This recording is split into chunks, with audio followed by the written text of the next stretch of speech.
Saints 28, Panthers 6. I mean, let's bring the energy for the Saints-Panthers game. Saints move to 6-7, and the Panthers fall to 1-12. Game started pretty ugly for both sides. Derek Carr's, he salvaged his stats a little bit with a couple late touchdown passes, still only averaged 4.6 yards per attempt, which led the game among quarterbacks, 4.6 yards per attempt, because Bryce Young for Carolina finishes 13 for 36 for 137 yards. That's 3.8 yards per attempt. And they had 99 net passing yards because he was sacked 4 times for negative 38. And the Panthers also ran for 204, including Bryce Young with 40 yards scrambling. Yeah. Thoughts on this game? Firing Frank Reich didn't fix it. Did not. It's still bad.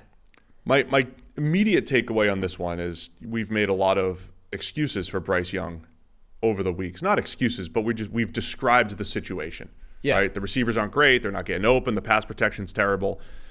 In this one, he left some plays on the table. He had your guy Jonathan Mingo open down the field. He missed several downfield passes. He did. So the play that was like a fumble, right? It wasn't an interception, they called it. The play where he was sort of buried in the pocket, fumbled the ball away. That play, I think, sums up the Panthers this year.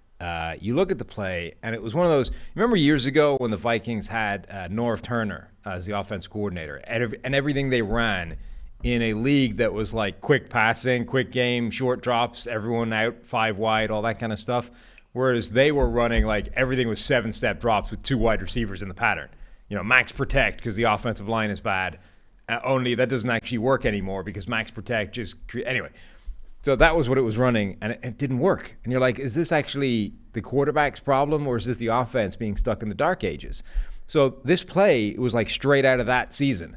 They run max protect. They've got 2 tight ends and a running back, all of whom stay in to help block, right? Which means there's only 2 wide receivers out in pass patterns, and they're both running deep on 1st and 10. So, and that would be okay if the max protect actually did its job, but it didn't, because immediately Ike Ekwonu at left tackle gets whooped. So 1 second into the play, like he's literally just given the ball fake for play action, turns around, and the left tackle is like lying on his face as the defensive end is bearing down upon him. So Young immediately has to make a guy miss. Does that actually reasonably well, but now there's 3 separate Saints bearing down on him. Like the entire defense is now closing in on him with 2 wide receivers running downfield, neither of whom have had a chance to even get open yet. And he's like, there's no hope at this point, right? The best he can do is just throw the ball and take intentional grounding or just get rid of it somehow, right? And instead he ends up holding it just a tick too long, and it's a fumble, and he's buried, and it's so the play was terrible. It was executed awfully, and then Bryce Young somehow made it worse. That's the season for the Carolina Panthers this year. Yeah, everything was bad. Yeah, Bryce Young made it worse by trying to double clutch, still try to throw it under heavy pressure. That shouldn't have been there because it should have been picked up. It was ugly. It's like, there's a degree to which they say, young quarterbacks, one of the things you've got to learn is when to just cut bait and take a small loss, right? Don't turn a small loss into a big loss when it's the only thing available to you. Just eat the play when it's there. Like the only thing, honestly, his best option in this play might have been to just take a sack right away. The problem is that's bad, right? That's when that's the optimal outcome for your Panthers offense is to just take a sack. The things are bad. That turnover led to the first Saints touchdown, so they get up 7-0. Panthers come back with a field goal. And as I said, I thought, so Bryce Young's numbers, by the way, he finishes on passes 10-plus yards down the field. He finishes 4 for 17 for 83 yards. He started off 1 of 8, just generally. Overall, right? I mean, he finished 13 for 36. He was 3 for 15 at one point. If you look at all the not-so-superlatives along the way, it was ugly. Not-so-superlatives. Yes.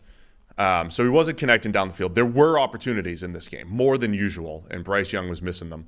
And then the Saints block a punt. Draft model linebacker DeMarco Jackson. I don't think that the model was what created the giant gap up the middle, though. Doesn't matter. DeMarco induced it. So that led to the second Saints touchdown because the Saints, I mean, yeah, Derek Carr was screaming at Eric McCoy as center. Derek Carr, fighting his teammates again this whole game. So it wasn't like things started great for the Saints offense. They had a short field for the first score and then a punt for a touchdown. And then the spark for the Saints offense in 2023 is Jimmy Graham. Yeah. Jimmy Graham. He's got a great catch in traffic that led to, it was the fourth quarter touchdown on the RPO to Chris Olave on a slant for 7 yards. And then Jimmy Graham has a 4-yard touchdown of his own. He's the red zone spark. The Saints can actually score in the red zone now. And it's all coincided with Jimmy Graham catching footballs in 2023. Yeah. This was his first catch, I think, that wasn't also a touchdown. I think previously all of his catches had been touchdowns. They're like he's basically turned into Mike Vrabel at this point. They just wheel him out there on the goal line and be like, hey, go win a jump ball. See, that's where his previous teams, he was the Bears for a little bit, right? Yeah. Bears and the Seahawks. Because he started, lose a step or two. But somehow that didn't work. Like, didn't Seattle try and do that at one point? They're like, hey, apparently Jimmy Graham isn't Jimmy Graham anymore, but at least he's still like a great basketball red zone threat. And then it wasn't. Didn't work great. Right. Anyway, yeah. I mean, it wasn't the cleanest game for the Saints offense either, but put some points on the board late.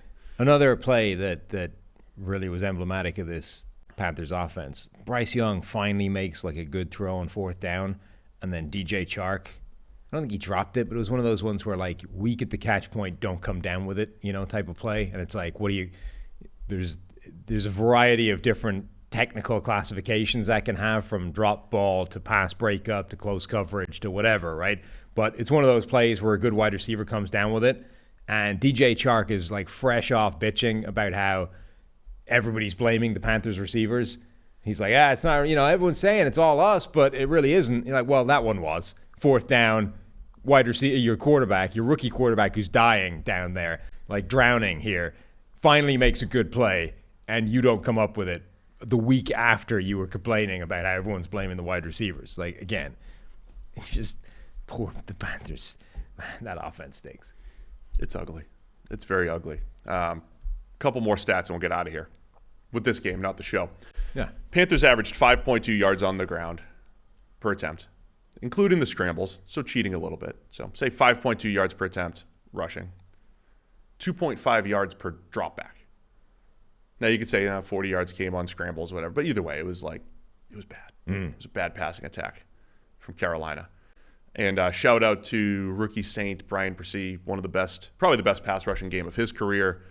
One quick, it's against the Panthers. Teams tend to have their best pass rushing performances against the Panthers. But Persee, 6-7 pressures. I don't know what he'll end up with, but he had a good game creating disruption. Yeah. Shout out as well to Derek Brown, one of the few players for the Panthers that actually did have a great game. Had one of those batted pass interception things. Stuck his mitts up, batted into the air, and then, look, it's dropped right in my hands. Awesome. It was a great play. So, yeah, I got no more use for this game. No, ugly game. Panthers still stink. Next.